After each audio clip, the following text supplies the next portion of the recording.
A wise man once said, every day, once a day, give yourself a present. So on Twin Peaks Day, I thought we'd drink a damn good coffee and talk about some of the iconic locations available to visit today.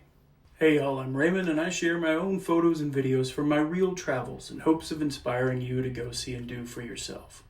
I have no idea where this will lead us, but I have a definite feeling it will be a place both wonderful and strange.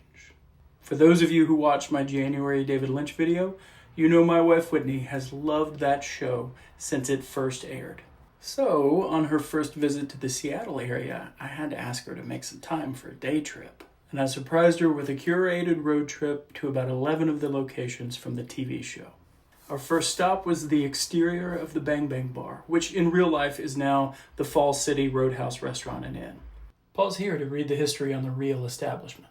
Just a few miles away, we got to the location of the Great Northern, the Salish Lodge and Spa, which sits overlooking the beautiful Snoqualmie Falls. I highly recommend planning to respectfully visit here and spend some time. The sacred land of the Twede, the stewardship has been hard fought, but is evident.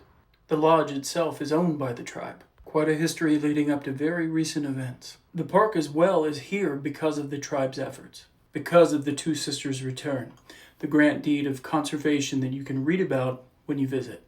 The falls are breathtaking and powerful. You're standing at a spot that gets an average of 61 inches of rain annually, looking at a river that originates as snowmelt from the Cascade Range and flows down at 2,695 cubic feet per second. This flow and the waterfall drop of 270 feet inspired the world's first completely underground hydroelectric plant.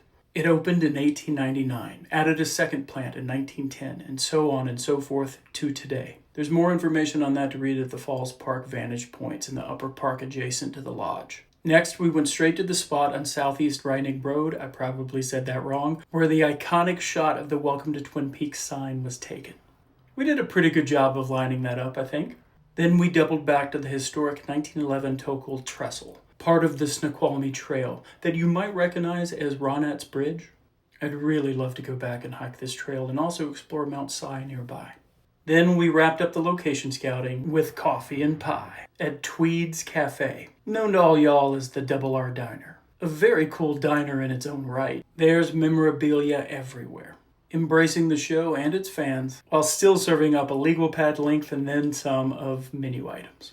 I left a few locations that we found out because they were either no longer there or are private businesses and I don't really know how they feel about fans visiting. So research before you go.